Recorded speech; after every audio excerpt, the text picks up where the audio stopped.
Wapo magugu ambayo kazi yake ni kudhoofisha walio watakatifu. Wapo wachawi tunaoishi nao, wapo waganga tunaoishi nao, kazi yao ni kuhakikisha hawaoni tunasonga mbele, hawaoni tunakwenda mahali. Na ashukuriwe Bwana ambaye amesema ya kwamba atatupigania katika jina la Yesu. Bwana Yesu asifiwe. Bwana Yesu asifiwe sana. Tunamshukuru Mungu ambaye ametupa uzima, ametusaidia, ameweza kutupa kibali na nafasi ya kuweza kufika hapa siku ya leo.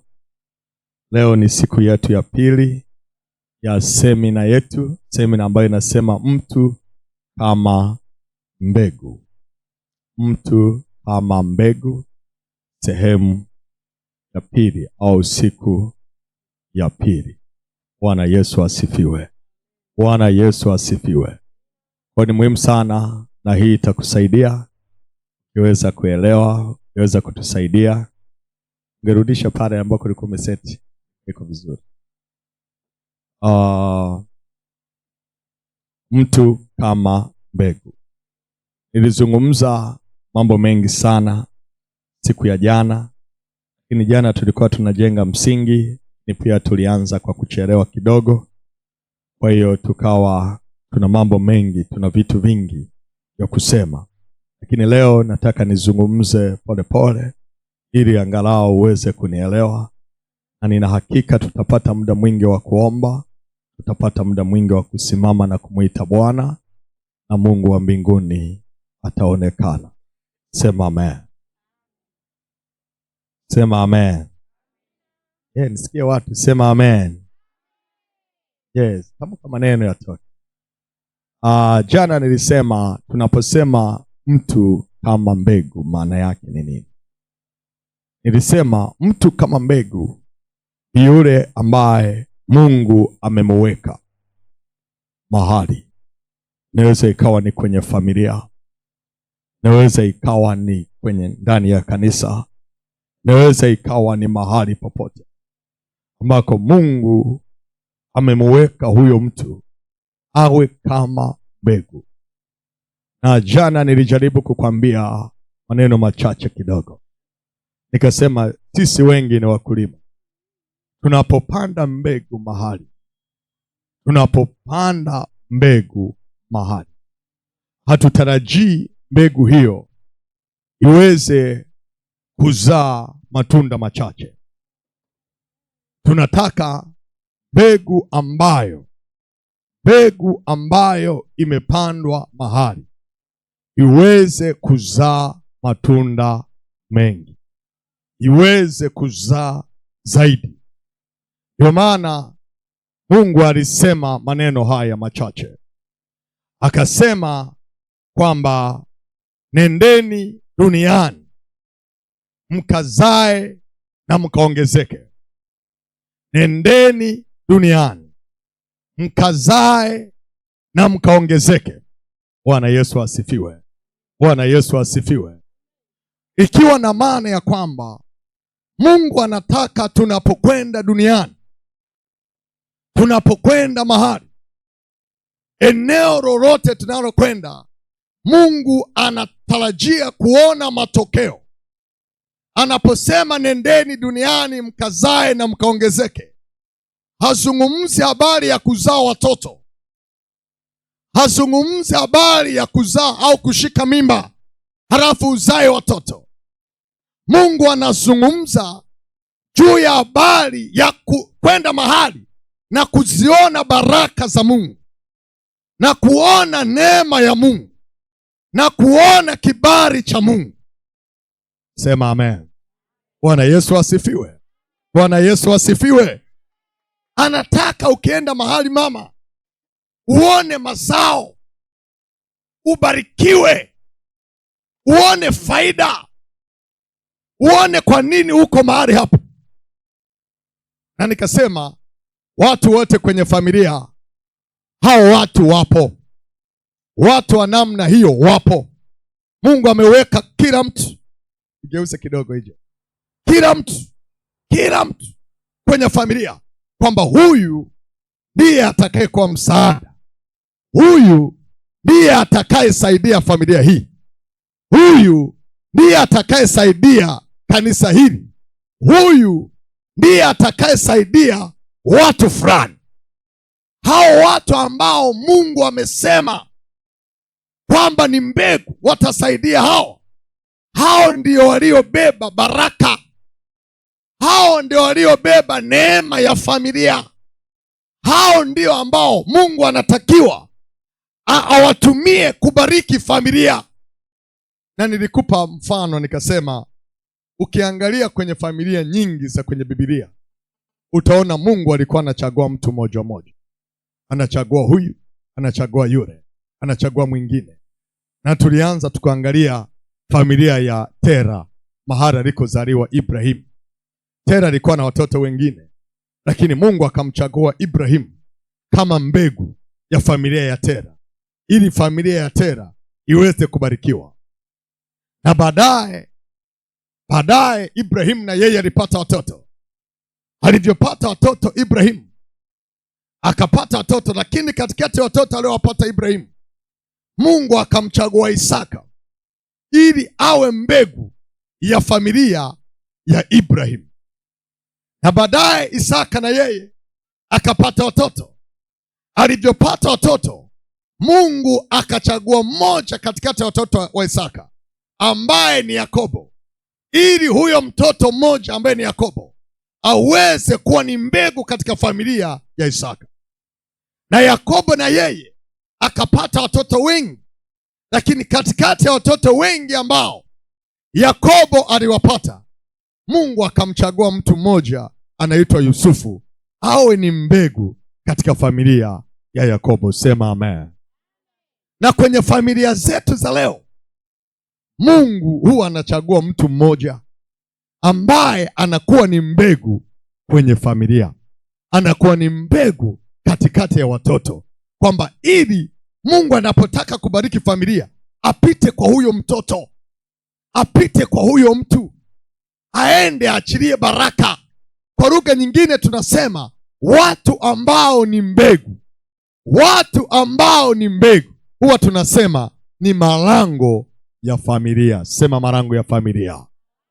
Ni malango ya familia. Na malango kazi yake ni moja. Malango kazi yake ni kupitisha baraka. Tukizungumza habari ya mlango, tuchukue mlango wa kanisa hili.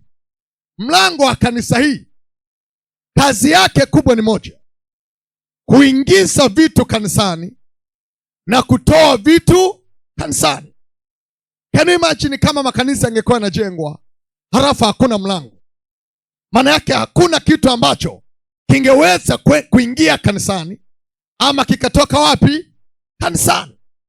Kwa hiyo ili tuweze kuingia kanisani na tuweze kutoka kanisani, lazima kuwe na mlango unaoturuhusu sisi kuingia kanisani na kutoka kanisani. Na ndivyo Mungu anavyofanya kwenye familia.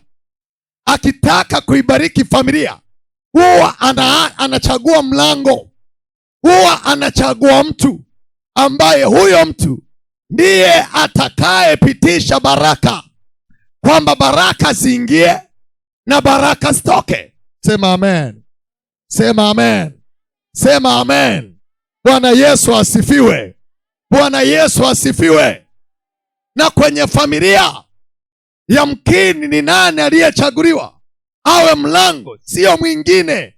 Ninasema na wewe ambaye uko hapa kwamba yamkini Mungu amekuchagua uwe mlango wa familia yako, uwe mlango wa kanisa lako, uwe mlango wa mahali ulipo, ili wengine wabarikiwe kwa sababu ya wewe kuwepo mahali hapo. Na adui anajua, na wachawi wanajua, na waganga wanajua ya kwamba huyu mama ni mlango, huyu mtoto ni mlango, huyu baba ni mlango.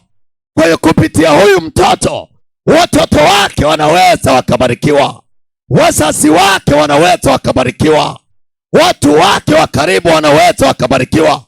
Kwa adui anachokifanya ni kuhakikisha ana udhibiti huo mlango, anaanza kushambulia hiyo mbegu.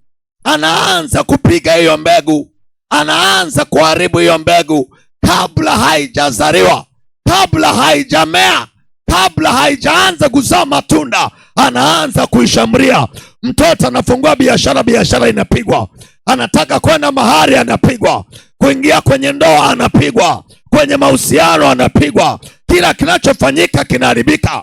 Kwa nini kinaharibika? Ni kwa sababu adui hataki hiyo mbegu ikue, hiyo mbegu izae matunda. Lakini Bwana anasema watake wasitake, hiyo mbegu itakuwa katika jina la Yesu Kristo na kwa damu ya Yesu Kristo, na hiyo mbegu itazaa matunda. Ningesikia amina kubwa za watu hapa wanaonielewa katika jina la Yesu Kristo na kwa damu ya Yesu Kristo. Naomba unisikie mtumishi wa Bwana. Mbegu inapoingia kwenye ardhi, yoyote anayepanda mbegu kwenye ardhi anatarajia baada ya siku kadhaa ya kwamba hiyo mbegu itakuwa, na hiyo mbegu ikisha chipuka ya kwamba itazaa matunda, na yale matunda yatakusaidia. Ndivyo Bwana anavyofanya.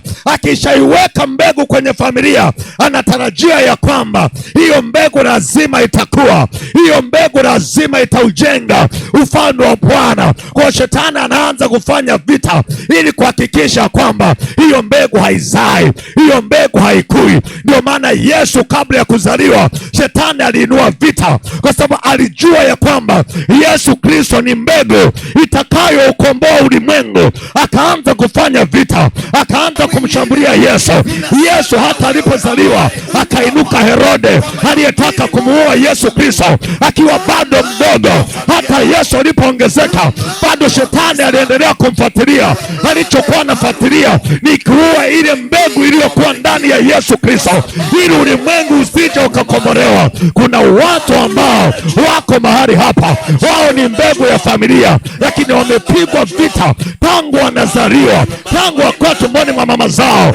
Wameshambuliwa, wameumizwa, wamepigwa kwa sababu hawakupata msaada. Lakini Yesu anasema ya kwamba huo msaada leo nakwenda kuachiliwa hapa.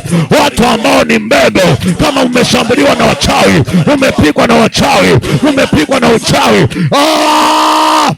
Mungu aliye hai atasimama leo kwa jina la Yesu.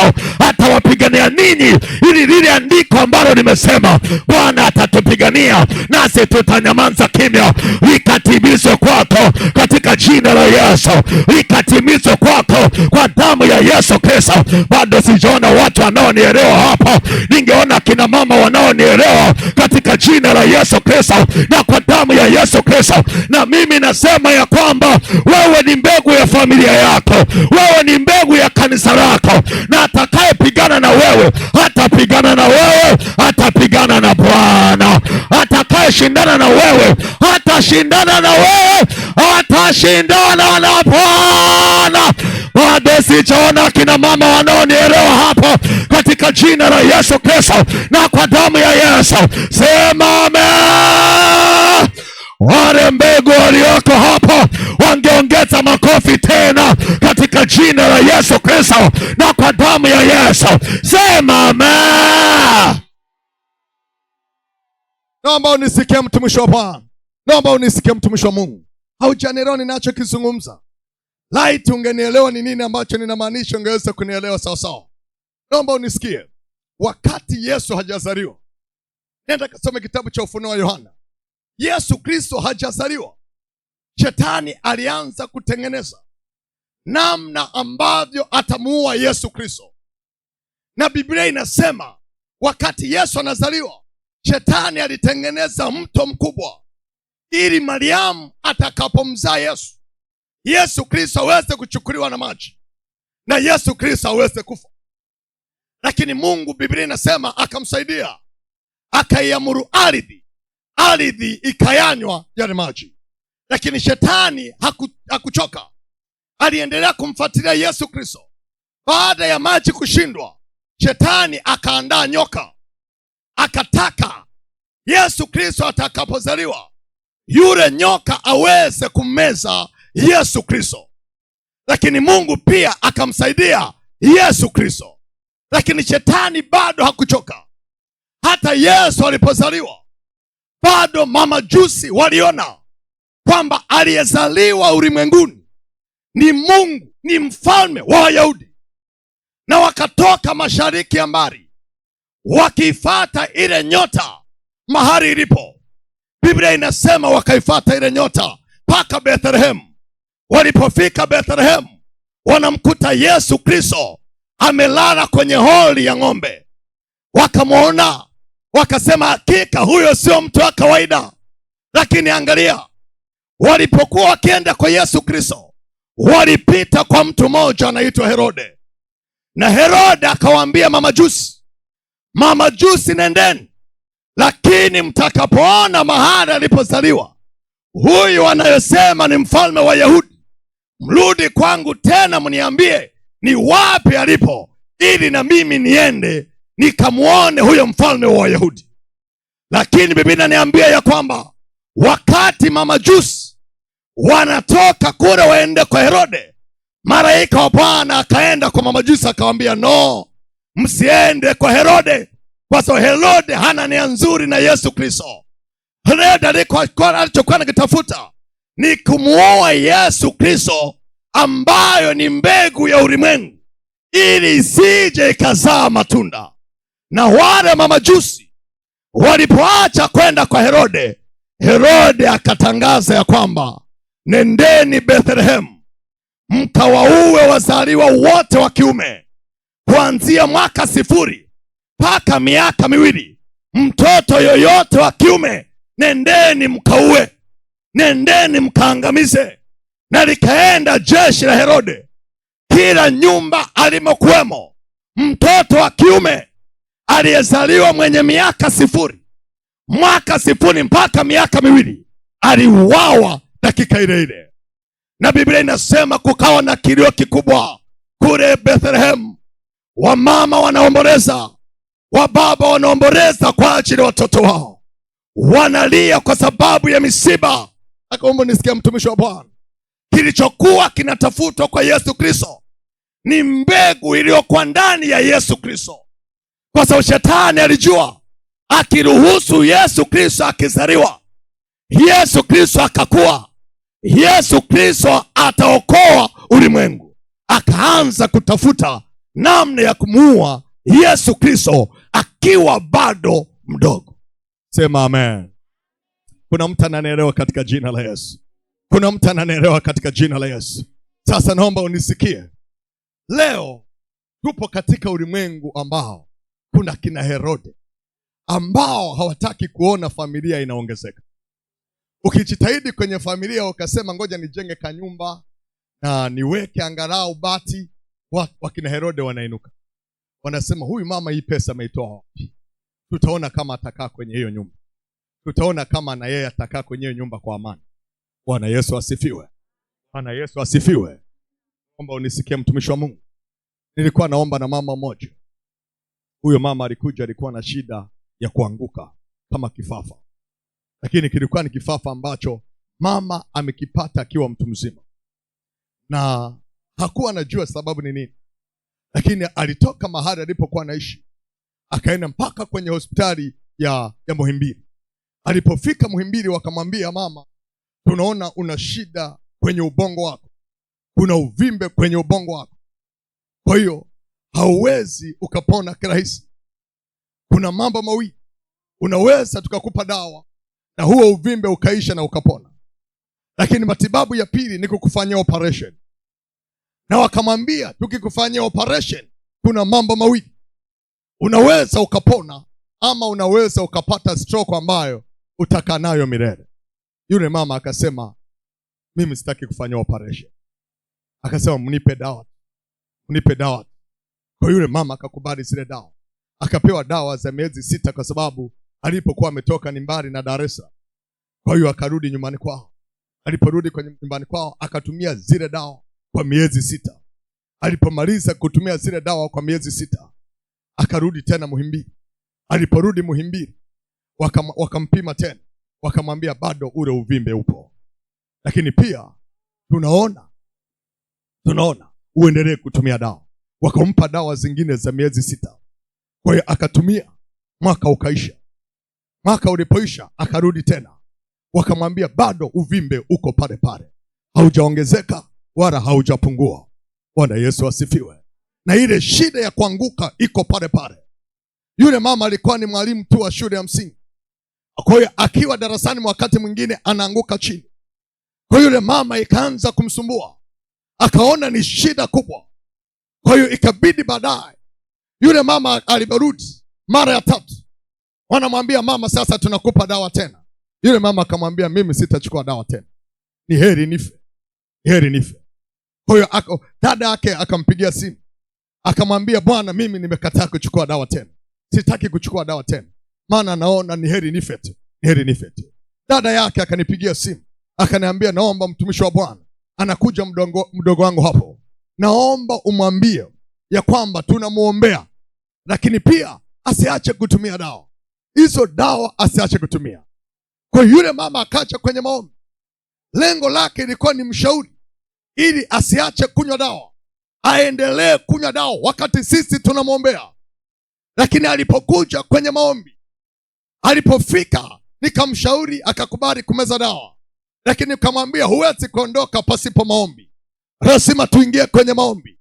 Tulipoingia kwenye maombi, yule mama alilipuka mapepo sana. Alipolipuka mapepo, ndani yake kulitokea nafsi inayosema, ulikuwa unajiona sana. Unajiona wewe ni tajiri kwa sababu tu ya ualimu. Yaani unajiona tu wewe ni tajiri. Unajiona unafanya hiki na hiki. Kuna watu, yule mama alivyopata ualimu na baadaye akapata mume, kuna watu hawakufurahia. Wakaona kwa nini amefanikiwa. Kuna watu akikuona mama umevaa dera mpya, wanaanza kusema, huyu mama, hii pesa ya kununua dera huyu ametoa wapi? Hawajui kama kuna dera hata za shilingi 2,000, 3,000. Hawajui kama kuna dera za shilingi 4,000 ambazo unaweza ukalima na ukapata fedha ukanunua dera.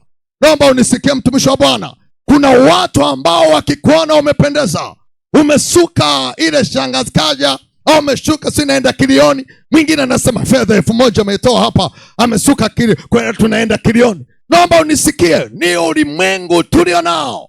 Ndio ulimwengu ambao Yesu Kristo alisema ya kwamba acheni magugu ya kuwe pamoja na ngano, kwamba siku za mwisho ndipo tutakapoyaondoa. Alikuwa anajua mko ulimwenguni, lakini katika ulimwengu ambao wapo watakatifu, ndani ya watakatifu hao wapo magugu ambayo kazi yake ni kudhoofisha walio watakatifu. Wapo wachawi tunaoishi nao, wapo waganga tunaoishi nao. Kazi yao ni kuhakikisha hawaoni tunasonga mbele, hawaoni tunakwenda mahali. Na ashukuriwe Bwana ambaye amesema ya kwamba atatupigania katika jina la Yesu. Hata kama watainua vita, hata kama watasimama, yuko Yesu anayesema, Bwana akiwa upande wetu, ni nani aliye juu yetu katika jina la Yesu. Na mimi nasema ya kwamba Bwana akiwa upande wako, ni nani aliye juu yako katika jina la Yesu Kristo na kwa damu ya Yesu Kristo. Ningesikia makofi ya watu wanaonielewa hapa kwa damu ya mwana kondoo na kwa jina la Yesu Kristo. Naomba unisikie mtumishi wa Bwana. Ninatangaza kwenye madhabahu hii, kama kuna watu ambao wamekuwa wakishindana na wewe, wamekuwa wakikutafuta usiku na mchana, tunatangaza kwenye madhabahu hii ya kwamba hao watu hawataweza kukuzuia tena katika jina la Yesu Kristo na kwa damu ya Yesu Kristo. Watapigana na wewe, watashindana na wewe, watakushambulia, lakini Bwana tunayemwomba hapa atasimama na wewe, atakupigania. Sema amen. Bado sijaona watu wanaonielewa hapa katika jina la Yesu Kristo. Watu ambao wanasema wachawi wapigwe, waganga wapigwe, majini yapigwe. Wangepiga kelele tena ili wachawi wasikie, ili waganga wasikie, ili mapepo yasikie. Sema amen. Sijaona watu wanaonielewa hapa katika jina la Yesu. Unanielewa mtumishi wa Bwana? Watu tunaoishi nao ndio watu ambao wameua mbegu nyingi sana. Mtoto ambaye ulikuwa unamtegemea sasa hivi ni mlevi kupindukia, hawezi kuleta hata 100 nyumbani. Mwingine uliokuwa unamtegemea unasema, mimi nina kijana kamoja haka katakuja kunisaidia. Mtoto ameingia kwenye madawa ya kulevya, anavuta bangi mpaka anasahau kuja nyumbani. Baadaye angekuwa msaada nyumbani. Yeye sasa ndiye anayerudisha nyuma familia. Akija nyumbani akiona hata kisu, anachukua na kwenda kuuza. Akiona hata kijiko, anachukua na kwenda kuuza. Ukiangalia unafikiri ni kitu cha kawaida. Kumbe ni adui ambaye ameipiga mbegu ya familia. Ameiadhibu mbegu ya familia, ili hiyo mbegu isije ikawa msaada.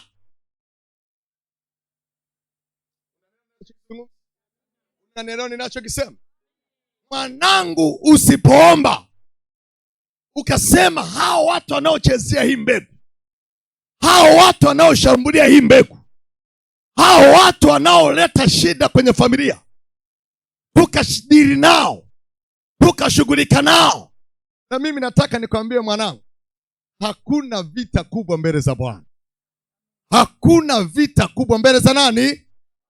Narudia tena, hakuna vita mbele za nani? Kwa hiyo sije ukasema kwa kweli mimi nimeteseka sana miaka mingi. Sikia, hicho ni kitu kidogo kwa Bwana. Ndio Mungu anasema hakuna jambo lisilowezekana kwake. Mambo yote yanawezekana. Vitu vyote vinawezekana. Bwana Yesu asifiwe. Bwana Yesu asifiwe. Haleluya. Haleluya. Kwa hiyo watu wengi ambao ni mbegu ya familia wamefungwa vifungo vya kiroho. Yaani mama anatembea lakini amefungwa. Amefungwa. Sasa naomba nisikie. Tunaposema vifungo vya kiroho maana yake ni nini? Tunaposema vifungo vya kiroho maana yake ni nini? Vifungo vya kiroho ni hali ya mtu au familia au taifa kufungwa na nguvu za giza kiroho. Kufungwa na nguvu za giza kiroho. Aidha kiuchumi, kufunga uchumi wake, kufunga maendeleo yake, au kufunga mtu binafsi au maisha ya mtu binafsi ili asije akaishi maisha ya kusudi la Mungu. Sasa naomba niende pole kidogo. Tunaposema vifungo vya kiroho au vifungo vya rohoni, sasa nataka nikuelezee kinachofungwa hapa sio mwili wa nje. Ndio maana tukikaa hivi tulivyokaa, halafu mtu akija akakwambia wewe mama umefungwa, utasema mimi nimefungwaje? Mbona sioni kifungo chochote? Mbona sioni kitu chochote kimenifunga? Kwa sababu adui anapokufunga hafungi roho ya, hafungi mwili wako. Anachofunga ni utu wako wa ndani. Anafunga nafsi yako ya ndani. Sasa naomba nisikie. Tunaposema nafsi ama utu wa ndani, utu wa ndani ndio mtu mwenyewe. Tukisema mtu sio mwili wa nje. Mtu sio mwili wa nje. Huu mwili wa nje ni kama nyumba, ni kama jengo hili tunaloliona. Kwa nini nasema ni kama jengo? Leo ukiumia mguu wako, ama ukaumia ngozi yako, ama ukaumia mkono wako, ukienda kwa daktari au ukienda kwa mtu utamwambia, I say, mguu wangu umeumia, mkono wangu umeumia, ngozi yangu imeumia. Kama mwili ungekuwa ndio mtu, kusingekuwa na mtu anasema mwili wangu umeharibika. Kwa mfano umepata tete kwanga, uso wako umeharibika, mwili wako umejeruhiwa. Ukienda mahali utasema mwili wangu umeharibika. Kwa sababu gani? Ni nani anayesema mwili wake umeharibika? Kama mwili huu ni mtu, ni nani anayedai kwamba mwili wake umeharibika? Bwana Yesu asifiwe sana. Mtu sio mwili, lakini mtu anaishi ndani ya mwili. Ndio maana mwili ukiharibika atasema mwili wangu umeharibika, mwili wangu umekufa, mwili wangu umetobolewa, mwili wangu umechanjwa. Kuna mtu anayedai mwili. Huyo anayedai mwili ni nani? Huyo anayedai mwili ndio mtu mwenyewe. Bwana Yesu asifiwe sana. Bwana Yesu asifiwe sana. Bwana Yesu asifiwe sana. Ndio maana mtu akifa utasikia mtu anasema mwili, roho imeuacha nini? Mwili. Na hata Yesu alipoumba mwanadamu kwenye Mwanzo 1:26, Yesu alimuumba mwanadamu kwa mfano wa nani? Wa Mungu. Akasema na tumfanye mtu kwa mfano wa Bwana, na tumfanye mtu kwa mfano wetu. Kwa hiyo kilichotengenezwa kwenye Mwanzo 1:26 kwamba na tumfanye mtu kwa mfano wetu, haikuwa mwili. Mungu aliumba roho. Ndio maana Biblia inasema Mungu ni roho. Halafu wanaotaka kumwabudu Yesu wanataka kumwabudu katika roho na nini? Na kweli. Yesu ni roho, Mungu ni roho. Ndio maana Mungu huwezi kumuona kwa macho ya kawaida. Ukitaka kumuona Mungu lazima uende katika ulimwengu wa roho, uingie rohoni, ndipo unapoweza kumuona Mungu aliye hai. Sasa naomba unisikie. Kwenye Mwanzo 2 ule mstari wa 7, Biblia inasema Mungu akaufinyanga mwili kwa udongo. Alipokwisha ufinyanga mwili kwa udongo, akachukua nafsi akapulizia ndani ya ule mwili. Biblia inasema na mtu akawa nafsi hai. Unanielewa mtumishi wa Bwana? Iko hivi. Kwenye Mwanzo 2:7 Mungu alitengeneza mwili. Kwenye Mwanzo 1:26 Mungu akatengeneza roho. Halafu akaichukua ile roho iliyotengenezwa kwenye Mwanzo 1:26 akaweka ndani ya mwili, ndipo mtu akawa nafsi hai. Sasa angalia kilichotokea. Kumbe Mungu alichofanya, alichukua roho ikaja ikaishi ndani ya nini? Naomba mniangalie mimi, acheni kuangalia kitu kingine. Bwana Yesu asifiwe sana. Au ninachukiza hapa mbele? Niambie, sema amen. Kwa hiyo Mungu akaweka kitu ndani ya mwili, ndipo mtu akaanza kuwa na macho, ndipo mtu akaanza kuongea, ndipo mtu akaanza kusema. Sasa Mungu alichofanya ni kitu rahisi sana. Akitaka kukuondoa ulimwenguni, anasema hivi: tunapokwenda mbinguni hatutakwenda na miili hii ya kufanyeje? Ya kuharibika. Tutauacha huu mwili duniani, kwa sababu huu mwili haujui mambo ya mbinguni. Kinachojua mambo ya mbinguni ni roho yako, maana yake utu wako wa ndani. Sasa adui akitaka kufunga, hafungi utu wa nje. Adui anafunga utu wa ndani, ambaye ndio mtu. Utu wa ndani umebeba vitu gani? Utu wa ndani umebeba akili. Utu wa ndani umebeba hisia. Utu wa ndani umebeba upendo. Ndio maana mtu anasema akiumizwa kwenye mahusiano, anasema moyo wangu umeumia. Asemi mwili wangu umefanyeje? Umeumia. Kwa sababu gani? Upendo hauko kwenye mwili, upendo uko kwenye nafsi. Bwana Yesu asifiwe sana. Mwili unaweza ukawa unaendelea na kila kitu. Kuna watu mko hapa mumeumizwa, mko hapa tukiwaangalia usoni mko kawaida, lakini katika ulimwengu wa roho, rohoni mumeumizwa sana, mumeteswa sana. Sasa angalia adui anachokifanya. Hiyo nafsi ya ndani, adui anao uwezo wa kutoa hiyo nafsi ya ndani akaifunga. Anaweza akaichukua hiyo nafsi yako ya ndani akaipeleka mahali. Fungua na mimi kitabu kile cha Isaya sura ya 42.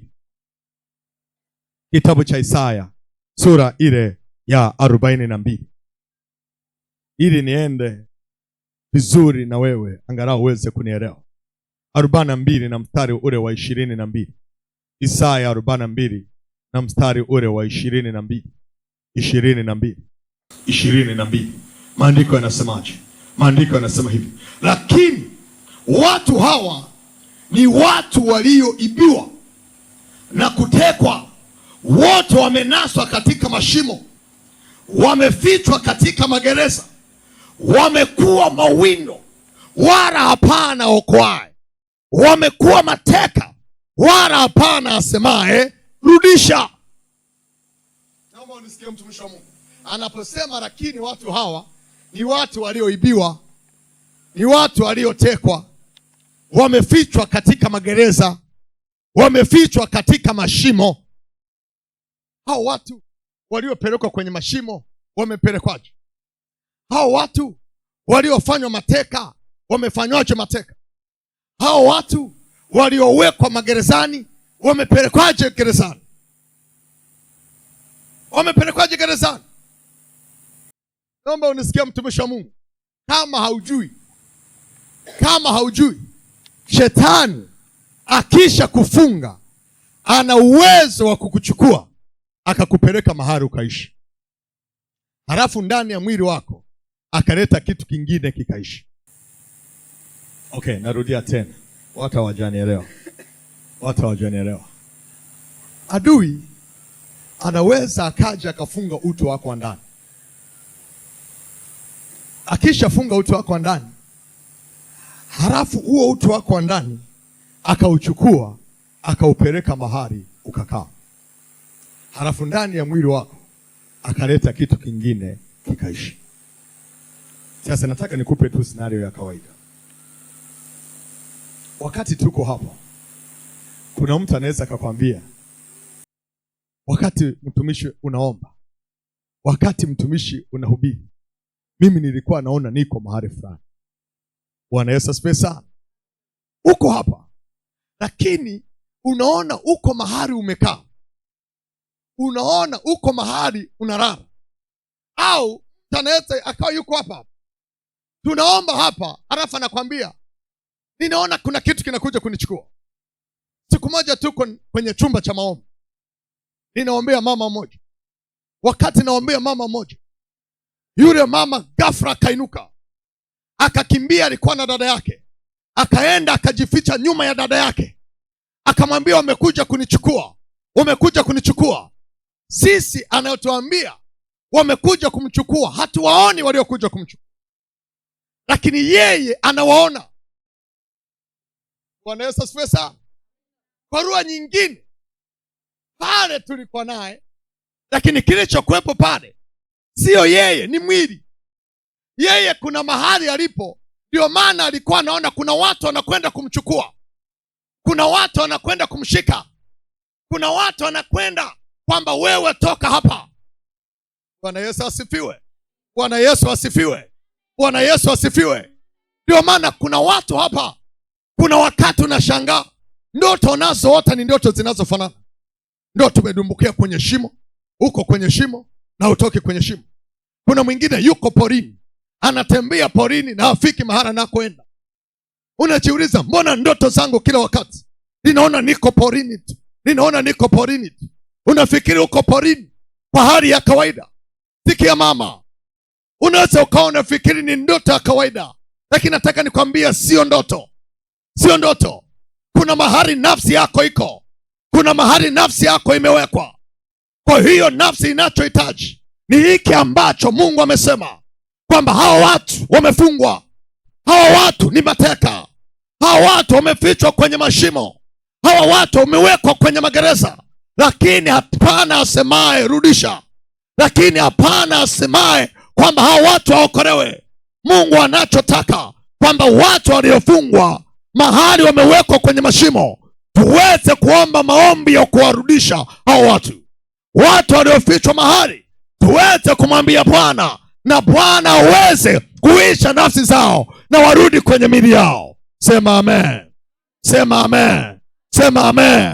Ndio maana Yesu kwenye kitabu kile cha Isaya, ile sura ya 61, alipoinuka akasema, Roho wa Bwana yuko juu yangu, maana Bwana amenipaka mafuta ili niweze kuwahubiria wanyenyekevu habari njema, na kuwatangazia wafungwa habari ya kufunguliwa kwao.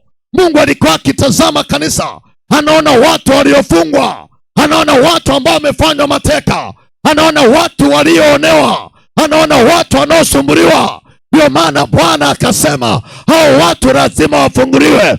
Wakishafunguliwa warudi kwenye hali zao za kawaida.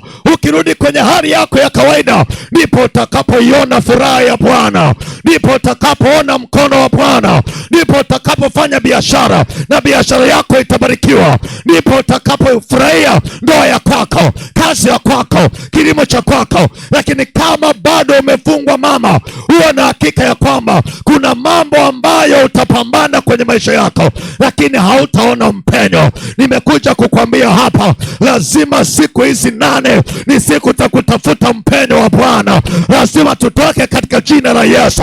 Hata kama wamekupeleka kwenye mashamba, wanakutumikisha kazini, wanakufanya uwe mtumwa, wamekufanya uwe kama msukure, hapa tunatangaza nguvu ya Bwana iende ikalete nafsi za watu ambazo zimefungwa katika jina la Yesu na kwa damu ya Yesu.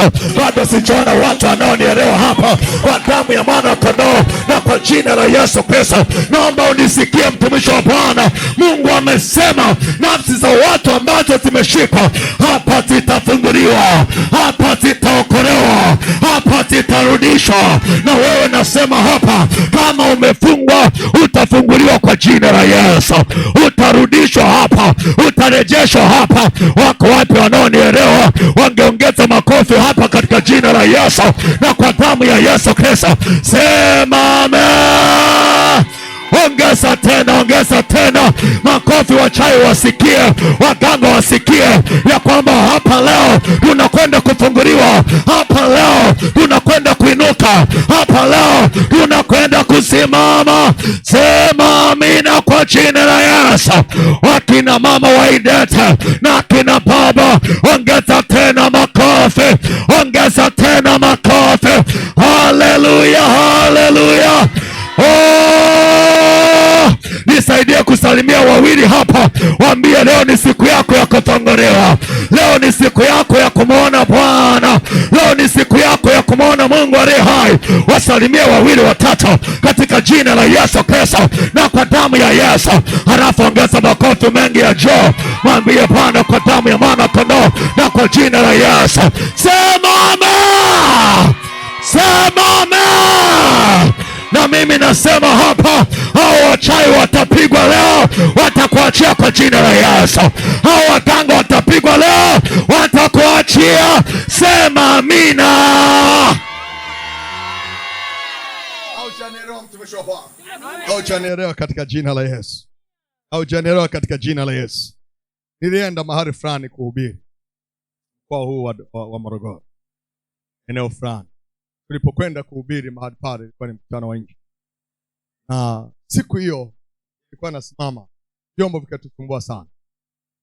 Vikatusumbua sana. Kila wanapojaribu fundi mitambo, vyombo vinaharibika. Wakijaribu tena, vyombo vinaharibika. Wakijaribu tena, vyombo vinaharibika. Ikafika mahali watu wakakata tamaa. Wakasema leo tu tumalize, tutaendelea kesho. Tutaendelea kesho. Lakini baadaye kama saa 12 kasoro vyombo vikakaa sawa. Hivyo kaa sawa. Wakasema sasa mtumishi wewe panda tu hivyo. Angalau hubiri kidogo, halafu ombe watu. Kwa nikapanda kidogo, nikahubiri. Tulipoanza maombi, kuna watu wengi walifunguliwa kwenye lile eneo. Watu wengi walifunguka sana. Na watu wengi wakalipuka mapepo sana. Na kati ya wale waliolipuka mapepo, kuna watoto wadogo kwenye miaka 18 hivi, 18, 17, walianguka chini pale. Walipoanguka chini, kwa watu wakawa wanawaombea, na nikapata neema ya kuomba na mtoto mmoja. Wakati naomba, mapepo yanasema tuliwatuma hao watoto wako 5, tumewatuma hapa, tulitaka huu mkutano usifanyike hapa leo.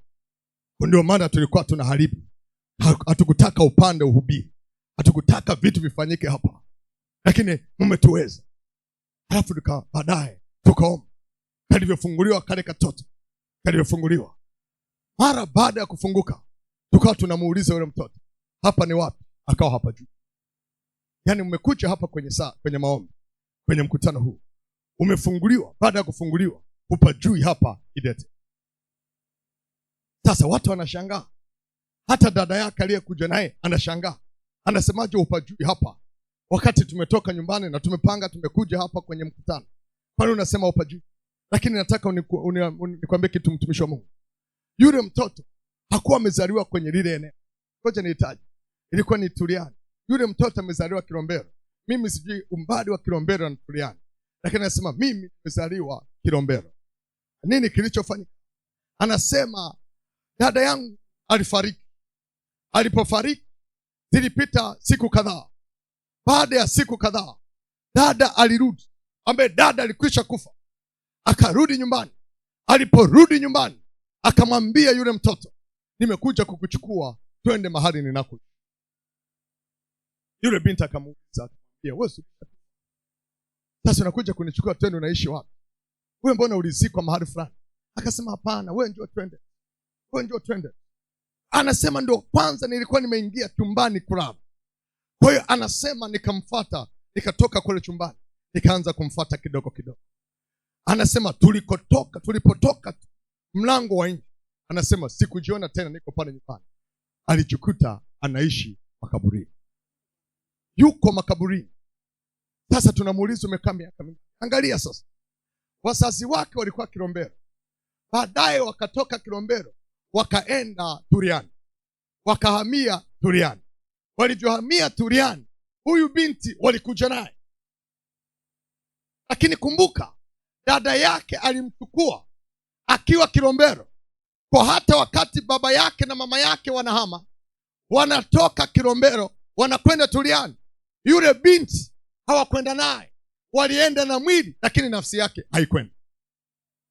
Bwana Yesu asifiwe sana. Bwana Yesu asifiwe sana. Ni nini walichoenda nacho? Kitu kilichokuwa kimewekwa ndani ya binti. Ndio mara nyingi tunaposema huyu mtu amechukuliwa kukuru, usifikiri umekufa siku hiyo. Ulikuwa umekwisha kufa. Ulichofanya ndani ya mwili wako uliweka kitu kingine kikaishi. Ndio maana unaweza kusikia mtu anatembea, anaanguka chini. Akishaanguka chini, wanasema huyu mtu hajaumwa. Tulikuwa naye kabisa, amesema tu kichwa ameanguka chini, halafu amekufa. Unajiuliza, huyu mtu amekufa? Huyu mtu hajawahi kuumwa hata siku moja. Sikia, ndani yake kulikuwa na kitu kingine. Na kwa kuwa mwili hauwezi kuishi pasipokuwa na nafsi ndani, kwa hiyo wakiweka kitu kingine kitaishi. Lakini kumbuka, wakishaweka kitu kingine ndani yako kikaishi, usije ukafikiri utaishi maisha ambayo unataka kuyaishi. Ndio maana mtu mwingine anakuja kanisani kama sasa hivi ni saa 10, lakini mtu anaweza kawa na lala. Bwana Yesu asifiwe sana. Unajiuliza, huyu mtu hakuna jua, hakuna nini, lakini analala. No, sio kama yeye anataka. Kilichoko ndani hakina haja na mafundisho ya neno la Bwana. Kwa sababu hakina haja na mafundisho ya neno la Bwana. Kinachotaka kinalala. Bwana Yesu asifiwe sana. Bwana Yesu asifiwe sana. Kwa yule binti tukamuuliza, imekwaje? Mbona umejikuta uko mahali hapa? Ni kitu gani ambacho kimetokea? Ndio kanatuambia, kanasema wakati tuko kule nilisikia njaa. Nikamwambia dada yangu, naomba, ninasikia njaa, nataka chakula. Dada akasema, ngoja nikakuletea chakula. Wakati dada ameondoka pale walipokuwa wanaishi, anaenda kuchukua chakula. Anasema dakika chache tu, yule dada akarudi anakimbia. Aliporudi anakimbia, akamwambia, ondoka hapa, toka hapa, wanakutafuta, kimbia. Sasa yule binti haoni ni watu gani wanaomtafuta, lakini alichokuwa anasikia ni ngurumo za mvua na radi zinapita pale makaburini. Wakati sisi tunaomba, kule makaburini ngurumo zilikuwa zinaenda. Wakati sisi tunaomba, radi zilikuwa zinaenda. Naomba unisikie mtumishi wa Bwana, unapoomba hapa, mahali walipofungia nafsi yako, radi ya Bwana inakwenda. Ngurumo za Bwana zinakwenda. Na zikisha kwenda kule, huwa na hakika wachawi watakuachia, watake wasitake, katika jina la Yesu na kwa damu ya Yesu Kristo. Naomba unisikie mtumishi wa Bwana, usifikiri unaomba bure.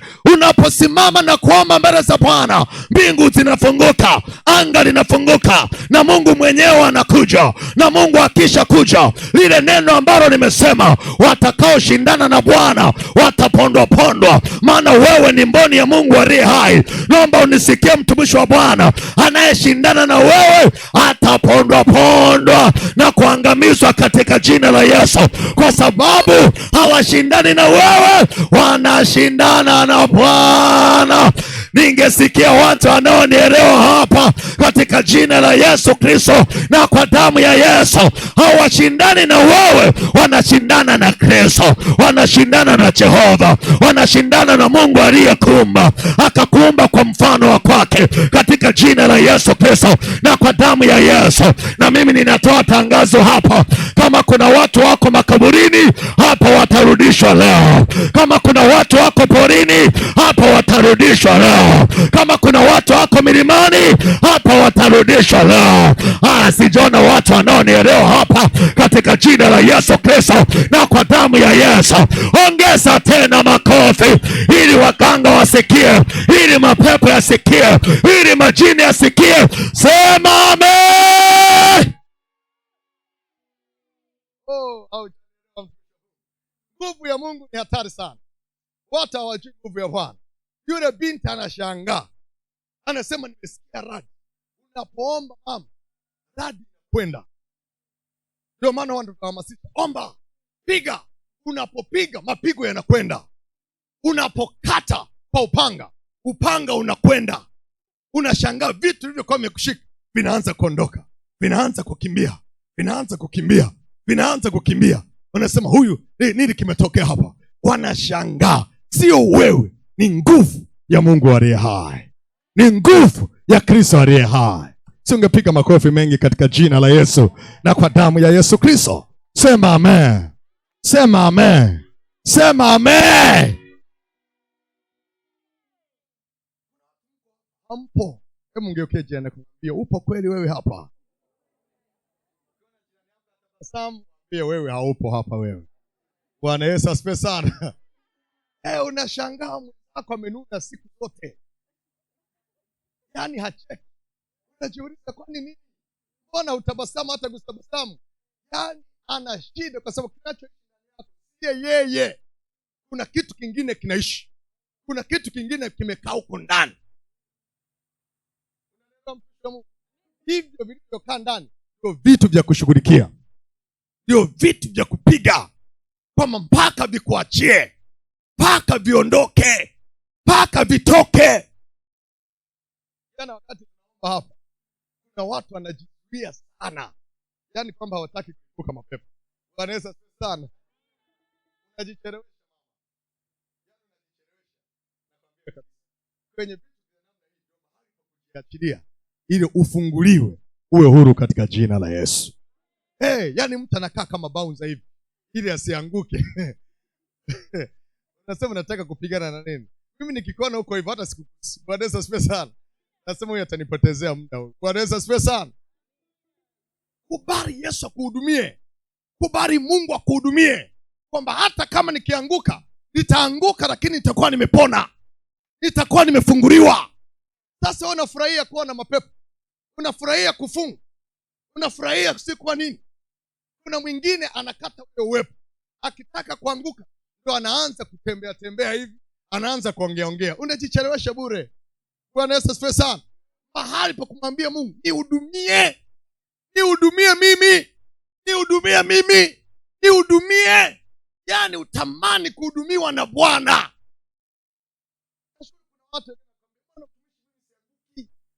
Yaani kuna mtu anatamani anguke afunguliwe. Lakini kuna mwingine anafurahia hayo maisha. Wote anakula vyakula. Unajiuliza, unakula chakula ambacho hujanunua. Mama, Bwana Yesu asifiwe sana. Ushituki, sema amina. Hebu mgeukie jirani yako. Ushituki. Unakula chakula ambacho hujanunua. Bwana Yesu asifiwe sana. Naomba unisikie mtumishi wa Mungu. Wewe unaweza ukaona ni kawaida. Unaweza ukaona ni kawaida. Unaota ndoto unakula vyakula. Unaota tu unakula vyakula. Naomba unisikie. Nikupe scenario moja.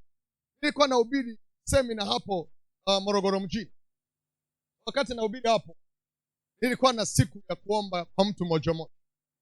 Mara ambako nafanya semina nyingi kwa siku ya Alhamisi, Ijumaa na Jumamosi, nafanya maombi ya mtu mmoja mmoja. Kwa wakati nafanya maombi ya mtu mmoja mmoja, ilikuja familia moja. Walipokuja ile familia, kila mtu akazungumza matatizo yake. Kila mtu akasema shida yake.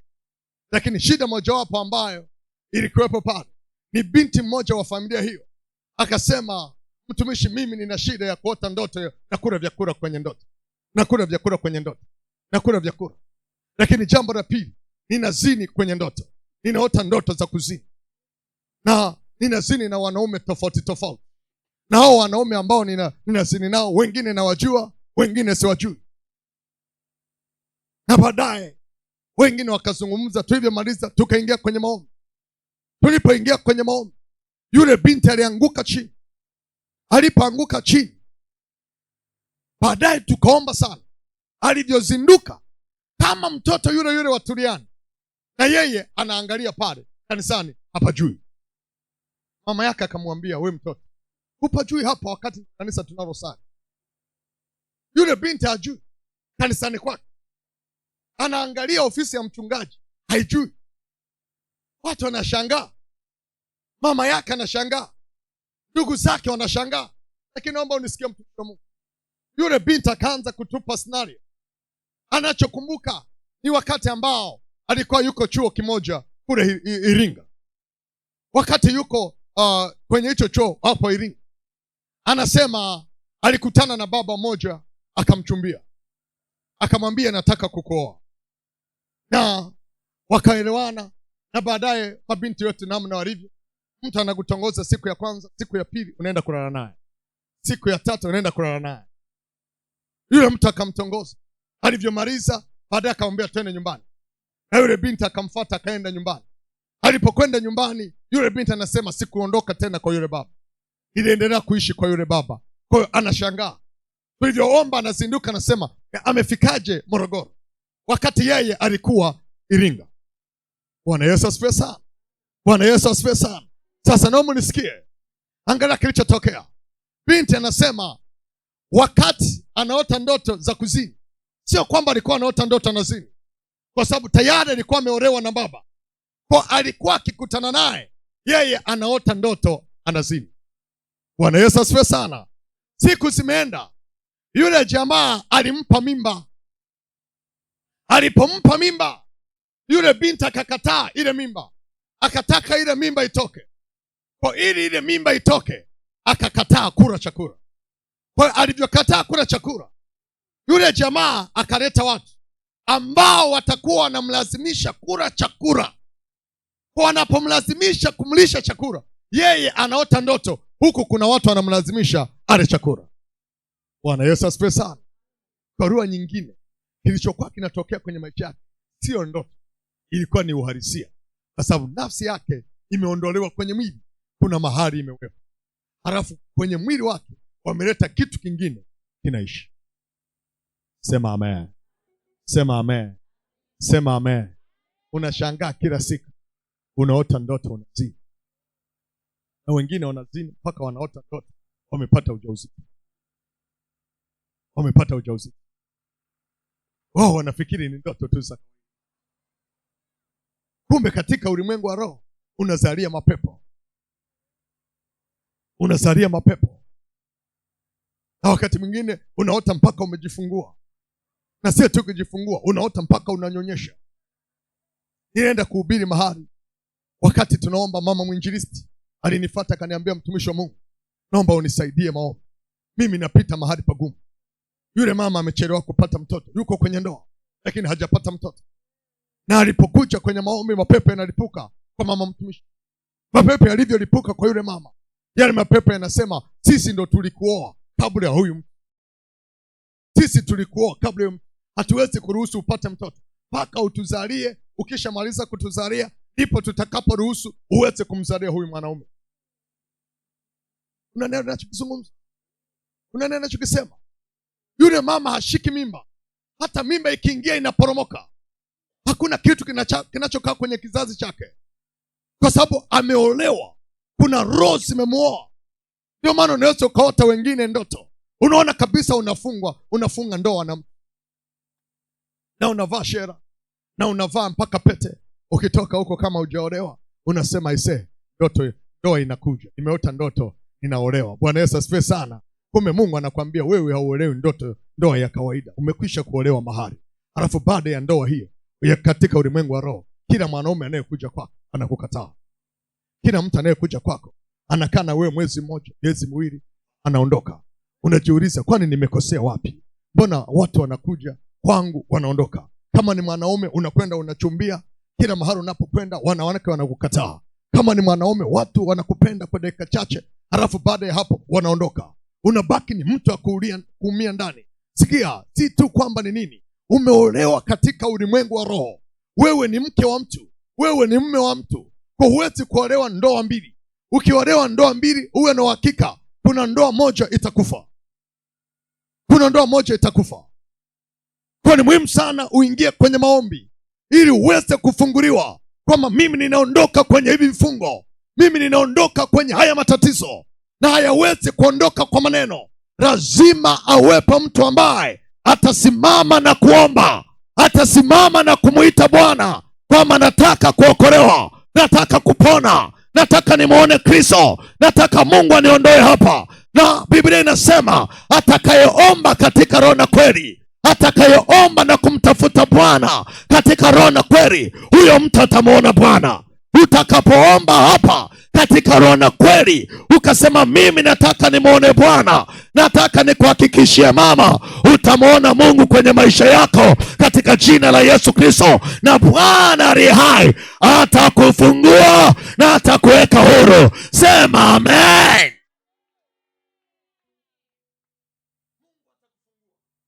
Unachotakiwa ni maombi. Unachotakiwa ni kuomba. Unachotakiwa ni kusimama na kuomba. Kusimama na kuomba. Kusimama na kumuita Bwana. Kusimama na kumlilia Bwana. Kusimama, mwambie.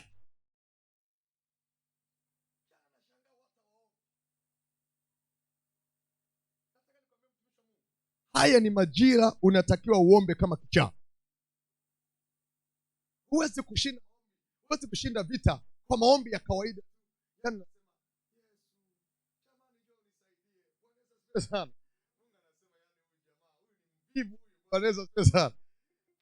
Tuenda kuomba mahali fulani, wakati tunaomba mtumishi mama mmoja amekamatwa na mapepo, anaanza pale, sisi tunaomba tunakazana, yeye na sasa jamani nimewakosea nini?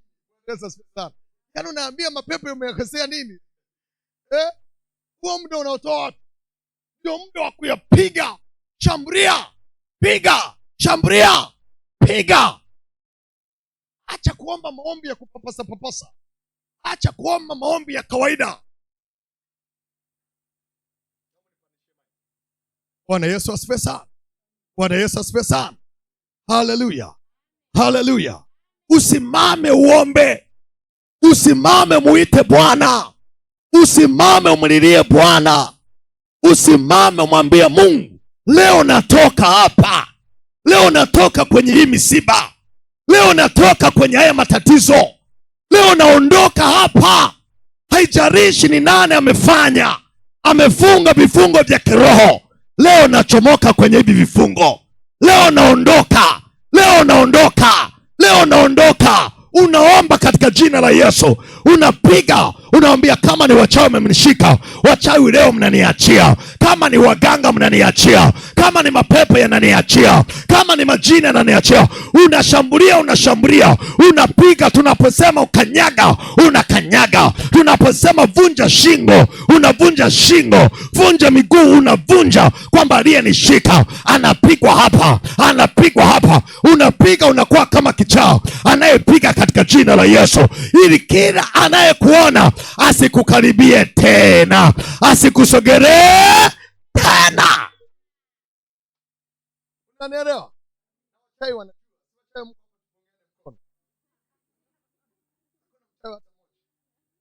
Sasa sana. Kwamba hii nyumba sio nyumba ya kuingia. Ukiona unanigo sana.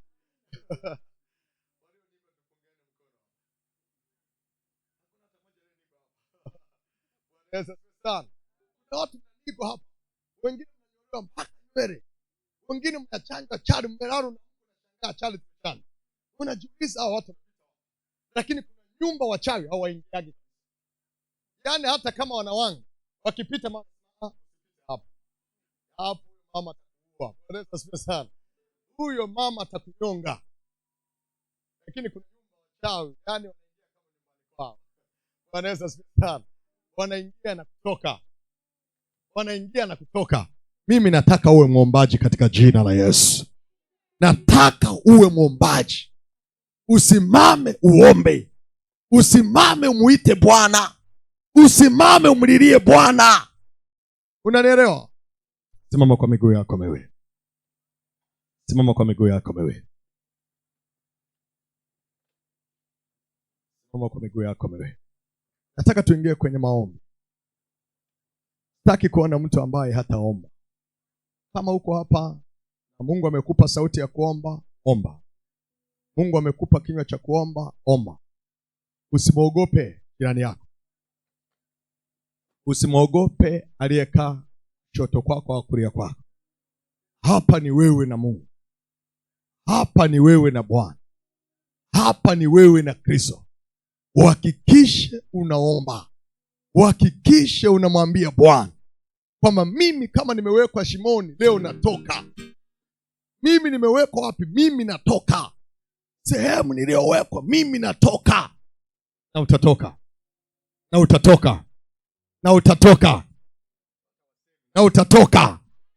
Na utatoka.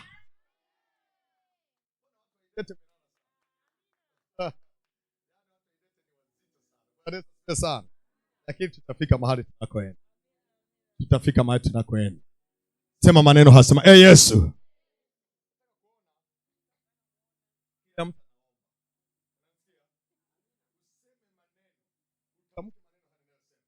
Halafu tunapoingia kwenye maombi, uhakikishe unaomba. Uhakikishe unamwambia Bwana. Uhakikishe unamlilia Mungu. Sema, Yesu, katika jina la Yesu na kwa damu ya Yesu. Ngoja nikuibie siri. Kuomba kwa macho. Unapomuona mwenzake. Unaelewa? Ili wewe tamka maneno ukiwa umefumba macho. Amen. Tafuta uwepo wa Mungu. Tafuta uwepo wa Mungu. Na mwenzako anapopata shida usianze kumwangalia nini. Bwana Yesu asifiwe. Sasa kuchungulia, unachungulia nini? Dili na ya kwako hapa. Kila mtu na ya kwako. Wewe mwenyewe wakati unaomba na mimi na kwangu hapa, nitakuwa na dili na kwangu. Na dili na familia yangu. Na dili na watoto wangu. Naombea watoto wangu. Naombea mke wangu. Naombea vitu vyangu. Na wewe hivyo hivyo. Dili na ya kwako. Kuna watu jana nenda na chungulia. Bwana Yesu asifiwe sana. Kuna mtu amenipa.